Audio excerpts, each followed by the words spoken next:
Silent ಅಕ್ಷರ ಯಾಕೆ ಬರಿಬೇಕು ನಾವು? ಸೈಲೆಂಟ್ ಅಕ್ಷರ ಯಾಕೆ ಬರಿಬೇಕು ಅಂದರೆ ನಾನು ಹೇಳಿದೆ ಅದು ಆ ಪ್ರಶ್ನೆನೇ ತಪ್ಪು ಅಂತ ನಾನು ಹೇಳಿದೆ. ಅದನ್ನು ನಾವು ಡೀಪಾಗಿ ನೋಡ್ತಾ ಹೋದರೆ ತುಂಬ ರಿಸರ್ಚ್, ತುಂಬ ಕ್ಲಾಸ್ ಆಗುತ್ತೆ. ಅದಕ್ಕೆ ತುಂಬ ಹಿಸ್ಟ್ರಿ ಇದೆ ಯಾಕೆ ಸೈಲೆಂಟ್ ಆಗಿಲ್ಲ. ಓಕೆ, ನಾನು ನಿಮಗೆ ಇನ್ನೊಂದು ಹೇಳ್ತೀನಿ, ಡೀಪಾಗಿ ಬ್ರೀಫಾಗಿ ಹೇಳಿಬಿಡ್ತೀನಿ. ಸೈಲೆಂಟ್ ಅಕ್ಷರ ಯಾಕಿದೆ ಅಂತ ಹೇಳಿದ್ರೆ, ಕೆಲವು ಅಕ್ಷರಗಳು, ಎಲ್ಲ ಅಕ್ಷರಗಳಲ್ಲ, ಕೆಲವು ಅಕ್ಷರಗಳು ಕೆಲವು ಪದಗಳು, ಉದಾಹರಣೆಗೆ ನೋಡಿ KNOT, NOT ಎರಡರದ್ದು ಉಚ್ಚಾರಣೆ ನಾಟ್. ಓಕೆ, ಎರಡರದ್ದು ಉಚ್ಚಾರಣೆ ನಾಟ್. ಬಟ್ KNOT ಅಂದರೆ ಗಂಟು, ಹಗ್ಗದಲ್ಲಿ ಹಾಕುವ ಗಂಟು. NOT ಅಂದರೆ ಇಲ್ಲ, ಅಲ್ಲ, ನಾಟ್. ಹಾಗಾಗಿ ಎರಡು ಡಿಫ್ರೆನ್ಸ್ ಗೊತ್ತಾಗಬೇಕು ನಮಗೆ.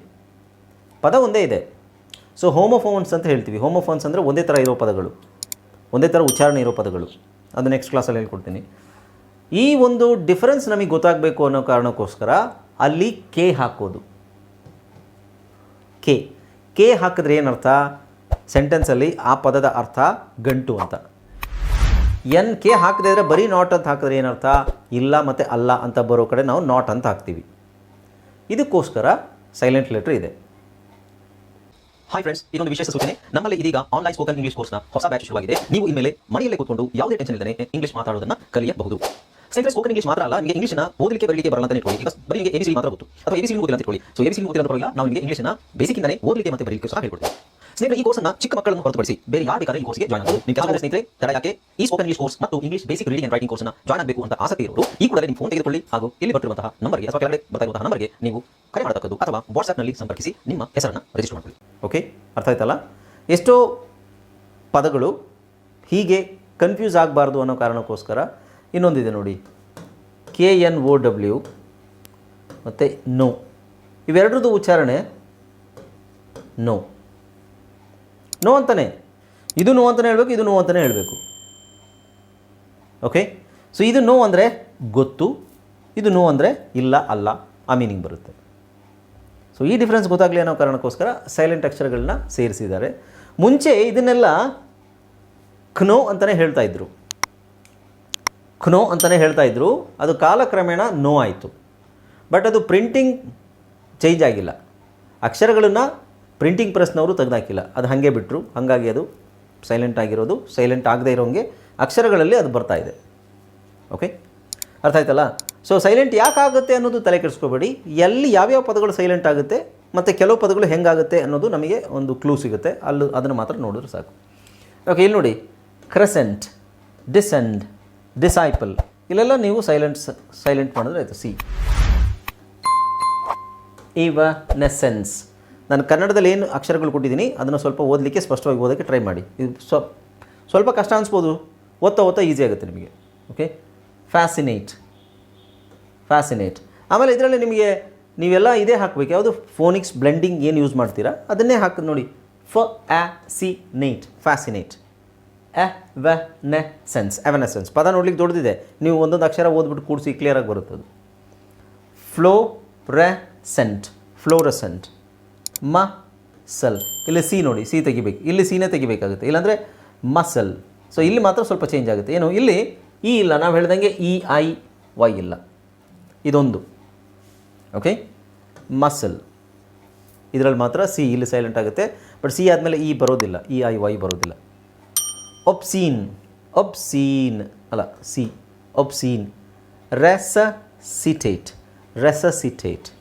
ರೆಸಸಿಟೇಟ್. ಆಮೇಲೆ ಇಲ್ಲಿ ನೋಡಿ, scenario, scene, scent, science, scissors, transcend. ಇಲ್ಲೆಲ್ಲೂ ಸೀನ ಅವಶ್ಯಕತೆಯೇ ಇಲ್ಲ, ಆದರೂ ಸಿ ಹಾಕಿರೋದೇನಕ್ಕೆ ಅಂದರೆ ಕೆಲವು ಪದಗಳು ಒಂದೇ ಥರ ಸೌಂಡ್ ಆಗುತ್ತೆ, ಅದಕ್ಕೋಸ್ಕರ ಸೈಲೆಂಟ್ ಅಕ್ಷರಗಳಿದೆ. ಬರಿಬೇಕಾದ್ರೆ ದಯವಿಟ್ಟು ಇದನ್ನು ಗಮನಿಸೇ ಬರಿಬೇಕು. ಈ ಪದಗಳು ನಮಗೆ ಸೈಲೆಂಟ್ ಅಕ್ಷರಗಳಿದೆಯಲ್ಲ, ಅದು ನೀವು ಪ್ರಾಕ್ಟೀಸ್ ಮಾಡಿದ್ರೆ ಅದನ್ನು ಗೊತ್ತಾಗೋದು ನಮಗೆ. ಈ ಪದದಲ್ಲಿ ಈ ಸೈಲೆಂಟ್ ಅಕ್ಷರ ಇದೆ ಅಂತ. ಸುಮ್ಮನೆ ನೀವು ಕೇಳಿಸ್ಕೊಳ್ತೀರಾ ಅಂತ ಇಟ್ಕೊಳ್ಳಿ. ಈ ಉದಾಹರಣೆಗೆ ನಾನು ನಿಮಗೆ ಹೇಳ್ತೀನಿ, ಸೆಂಟ್ ಅಂತ ಹೇಳ್ತೀನಿ ನಾನು ನಿಮಗೆ. ಸೆಂಟ್ ಅಂತ ಹೇಳಿದಾಗ ನೀವು ಯಾವ ಥರ ಬರಿಬೇಕು? ಸೆಂಟ್ ಅಂತ ಬರಿಬೋದು, ಅಥವಾ SCENT ಈ ಸೆಂಟ್ ಅಂತ ಬರಿಬೋದು. ಆವಾಗ ನೀವು ಸೆಂಟ್ ಅಂತ ಸೆಂಟ್ ಎರಡು ಥರ ಇದೆಯಲ್ಲ ಸರ್, ಯಾವ ಸೆಂಟು ಅಂತ ಕೇಳಿದಾಗ ನಾನು ಅದು ಸೆಂಟೆನ್ಸಲ್ಲಿ ಬರುತ್ತೆ. ಸೆಂಟೆನ್ಸಲ್ಲಿ ಬಂದಾಗ ಈ ಸೆಂಟ್ದು ಮೀನಿಂಗ್ ಬೇರೆ, ಈ ಸೆಂಟ್ದು ಮೀನಿಂಗ್ ಬೇರೆ ಅಲ್ವಾ, ಆ ಥರ. ಓಕೆ, ಸೊ ಅದು ಗೊತ್ತಿರಬೇಕು ನಿಮಗೆ. ಸೆಂಟ್ ಅಂತ ನಾನು ಹೇಳಿದ್ರೆ ಎರಡೂ ಬರಿಬೇಕು, SCENTನೂ ಬರಿಬೇಕು, ಅಥವಾ ನಾನು ಸೈಲೆಂಟ್ ವರ್ಡ್ಸ್ ಅಂತ ಸೈಲೆಂಟ್ ವರ್ಡ್ ನಾನು ನಿಮಗೆ ಡಿಕ್ಟೇಷನ್ ಕೊಡ್ತೀನಿ ಅಂತ ಹೇಳಿದಾಗ ನೀವು ಯಾವ್ದು ಬರಿಬೇಕು? ಸೈಲೆಂಟ್ ವರ್ಡ್ ಡಿಕ್ಟೇಷನ್ ಕೊಟ್ಟಾಗ ಈ ಸೆಂಟೇ ಬರಿಬೇಕು, ಹೌದೋ ಅಲ್ವೋ? ರೈಟ್. ಅಥವಾ ನಾನು ಮೀನಿಂಗ್ ಹೇಳ್ತೀನಿ, ಈ ಸೆಂಟ್ ಅಂದರೆ ನಾವು ಹಾಕ್ಕೊಳ್ಳೋ ಪರ್ಫ್ಯೂಮ್, ಅದನ್ನು ಬರೀರಿ ಅಂತ ಹೇಳಿದಾಗ ನೀವು ಇದನ್ನು ಬರಿಬೇಕು ಡಿಕ್ಟೇಷನಲ್ಲಿ. ಓಕೆ, ಅರ್ಥ ಆಯ್ತಲ್ಲ? ಓಕೆ, ಸೊ ಇಲ್ಲಿ ಈ ರೂಲ್ ಇದೆಯಲ್ಲ, ಈ ರೂಲು ಆಲ್ಮೋಸ್ಟ್ ಎಲ್ಲ ವರ್ಡ್ಸಿಗೂ ಆಗುತ್ತೆ ಎಕ್ಸೆಪ್ಟ್ ಇದೊಂದು ಆಗಲ್ಲ, ಇನ್ನೊಂದೆರಡು ಇದ್ದಾವೆ, ಅದು ಪರವಾಗಿಲ್ಲ. ಓಕೆ, ಅರ್ಥ ಆಗ್ತಿದೆಯಲ್ಲ ಎಲ್ರಿಗೂ? ಎಲ್ಲ ಅರ್ಥ ಆಗ್ತಿದೆಯಲ್ವಾ? ಏನು ಪ್ರಾಬ್ಲಮ್ ಇಲ್ಲ ತಾನೇ? ಮುಂದೆ ನಮಗೆ ನೀವು ಪಾಠ ಓದಬೇಕಾದ್ರೆ ಕೆಲವು ಅಕ್ಷರಗಳೆಲ್ಲ ಸೈಲೆಂಟ್ ಆಗುತ್ತೆ, ಅದಕ್ಕೆ ನಾನು ಫಸ್ಟೇ ನಿಮಗೆ ಹೇಳ್ತಾ ಇದ್ದೀನಿ. ಫಸ್ಟೇ ಇದು ಗೊತ್ತಾಗ್ಬಿಟ್ರೆ ಆಮೇಲೆ ಮುಂದೆ ಹೋಗ್ತಾ ಕೆಲವು ಅಕ್ಷರಗಳನ್ನು ನಾವು ಈಸಿಯಾಗಿ ಓದ್ಬೋದು, ಕೆಲವು ಪದಗಳನ್ನು. ಅರ್ಥ ಆಯ್ತಾ? ಸೊ ನಾನು ಹೇಳ್ದಂಗೆ ನಿಮಗೆ ಎ ಸೈಲೆಂಟ್ ಮಾಡಬೇಕು ಅಂತ ಕಡ್ಡಾಯ ಏನಿಲ್ಲ. ಎ ಬಿಟ್ಬಿಟ್ಟು ಬೇರೆ ಎಲ್ಲ ಅಕ್ಷರಗಳೇನಿದೆ ಅದು ಕಡ್ಡಾಯವಾಗಿ ಸೈಲೆಂಟ್ ಮಾಡಲೇಬೇಕು. ಇಲ್ಲಿ ಕ್ಲೈಂಬ್ ಅಂತ ಹೇಳೋ ಅವಶ್ಯಕತೆ ಇಲ್ಲ. ಆಮೇಲೆ ಇಲ್ಲಿ ಎಸ್ ಮತ್ತು ಸಿ ಸೇರಿಸಿ ಸ್ಕ್ಯಾ ಅಂತ ಹೇಳಬಾರ್ದು. ಎಸ್ಸು ಯಾಕೆಂದರೆ EIY ಬರುತ್ತಲ್ವಾ, EIY ಬರೋ ಅಕ್ಷರಗಳಿಗೆ ನಾವು ಸ ಅಂತಲೇ ಹೇಳ್ತೇವೆ, ಅಲ್ಲಿ ಮಾತ್ರ ಅದು ಸೈಲೆಂಟ್ ಆಗುತ್ತೆ ಎಕ್ಸೆಪ್ಟ್ ಈ ಪದ ಮಸಲ್. ಓಕೆನಾ? ನೆಕ್ಸ್ಟ್ ಡಿ ಎಲ್ಲೆಲ್ಲಿ ಸೈಲೆಂಟ್ ಆಗುತ್ತೆ ಅಂತ ನೋಡೋಣ. ಡಿ ನೋಡಿ, ಡಿ ಅಕ್ಷರವು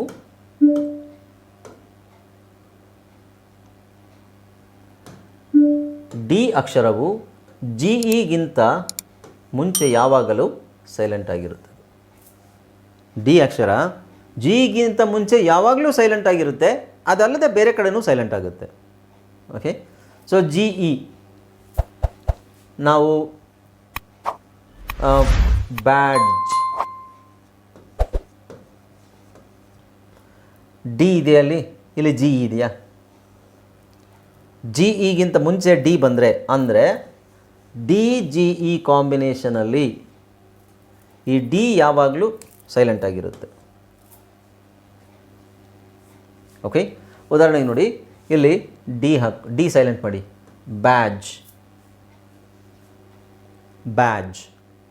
ಡಿ ಸೈಲೆಂಟ್ ಮಾಡಿ, ಎಡ್ಜ್. ಆದರೆ ಸಾಮಾನ್ಯವಾಗಿ ನೀವೆಲ್ಲ ಇದನ್ನು ಬ್ಯಾಡ್ಜು ಅಂತಲೇ ಹೇಳ್ಕೊಂಬಂದಿದ್ರಿ ಅಲ್ವಾ?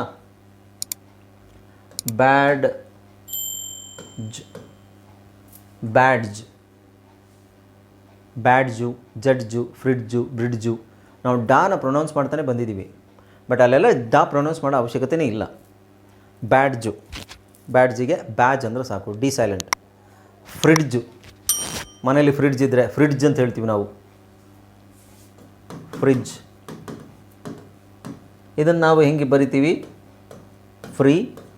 ಡ ಜ. ಸೊ ಇದರ ಅವಶ್ಯಕತೆಯೇ ಇಲ್ಲ, ನೀವು ಫ್ರಿಡ್ಜ್ ಅಂತ ಬರೆದ್ರೆ ಸಾಕು. Fridge, bridge, badge, judge, lodge, hodge, dodge, ಅಷ್ಟೇ, ಡಿ ಇಲ್ಲ. ಓಕೆ, ನೆಕ್ಸ್ಟ್ ಇಲ್ಲಿ ಕೆಲವು ವರ್ಡ್ಸ್ ಅದಲ್ಲದೆ DGE ಬಿಟ್ಟು ನೋಡಿ, ಹ್ಯಾಂಡ್ ಕರ್ಚೀಫ್ ಅಂದ್ರೇನು? ಕರವಸ್ತ್ರ ಅಂತ ಹೇಳ್ತೀವಿ ನಾವು. ಸೊ ಹ್ಯಾಂಡ್ ಅಂದರೆ ಕರ, ಕರ್ಚೀಫ್ ಅಂದರೆ ವಸ್ತ್ರ, ಆ ಮೀನಿಂಗ್ ಆಗುತ್ತಲ್ಲ. ಬಟ್ ಇಲ್ಲಿ ಹ್ಯಾಂಡ್ ಕರ್ಚೀಫ್ ಒಟ್ಟಿಗೆ ಬಂದಾಗ ಡಿ ಸೈಲೆಂಟ್ ಮಾಡಿಬಿಟ್ಟು ಹ್ಯಾಂಡ್ ಕರ್ಚೀಫ್ ಅಂತ ಹೇಳಿದ್ರು ಸಾಕು, ಅದೇ ಕರೆಕ್ಟ್ ಪ್ರೊನೌನ್ಸಿಯೇಷನ್. ಹ್ಯಾಂಡ್ ಕರ್ಚೀಫ್, ಡಿನ ಹೇಳಿಬಿಟ್ಟು ಒತ್ತಿ ಹೇಳೋ ಅವಶ್ಯಕತೆ ಇಲ್ಲ, ಹ್ಯಾಂಡ್ ಕರ್ಚೀಫ್ ಅಂತ ಹೇಳೋ ಅವಶ್ಯಕತೆ ಇಲ್ಲ.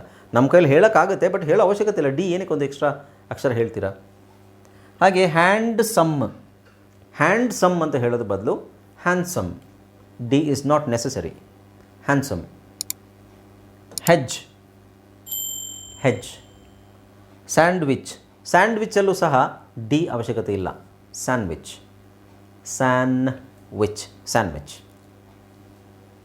ಓಕೆ, ನೆಕ್ಸ್ಟ್ ಹಾಗೆ ವೆಜ್ಜಲ್ಲೆಲ್ಲ DGE ಬಂದರೆ ಎಲ್ಲ ಹಾಗೆ ಮಾಡಿ. ಓಕೆ, ಸೊ ಈ ಪದನ ಯಾರಾದರೂ ಪ್ರೊನೌನ್ಸ್ ಮಾಡ್ತೀರಾ?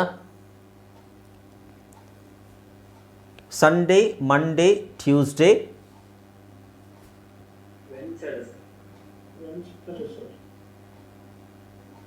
ವೆನ್ಸ್ಡೇ.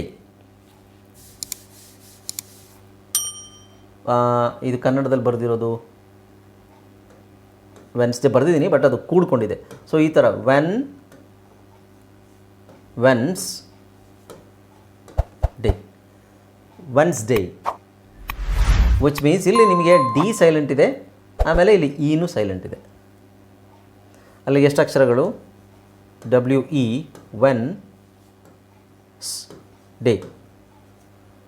ವೆನ್ಸ್ಡೇ.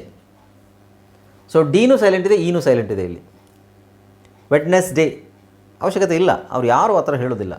ವೆನ್ಸ್ಡೇ ಅಂತಲೇ ಆಲ್ಮೋಸ್ಟ್ ಹೇಳೋದು, ನಾವೇ ಅದನ್ನು ವೆಡ್ನೆಸ್ಡೇ ಅಂತ ಹೇಳ್ತೀವಿ. ವೆನ್ಸ್ಡೇ. ಹಾಗೆ ಪ್ಲೆಜ್ಗೆ ಡಿ ಇಲ್ಲ, DG ಬಂದಿದೆ, DG. ಓಕೆ, DG ಎಲ್ಲಿ ಬಂತು? ಅಲ್ಲಿ ಡಿ ತೆಗೆದುಬಿಡಿ. Ledge, bridge, pledge, wedge. Okay, right. Next silent E. Silent E ಇದು ಸ್ವಲ್ಪ ಕರೆಕ್ಟಾಗಿ ಗಮನಿಸಬೇಕು ನೀವು.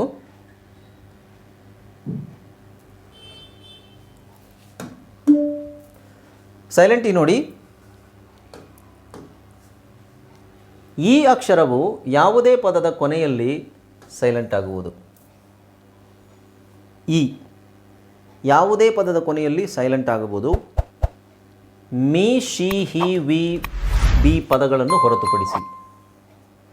ಅಂದರೆ ಈ ಪದಗಳಲ್ಲಿ ಮಾತ್ರ ಈ ಸೈಲೆಂಟ್ ಆಗೋದಿಲ್ಲ, ಈ ಪದಗಳಲ್ಲಿ ಈ ಉಚ್ಚಾರಣೆ ಮಾಡಲೇಬೇಕು.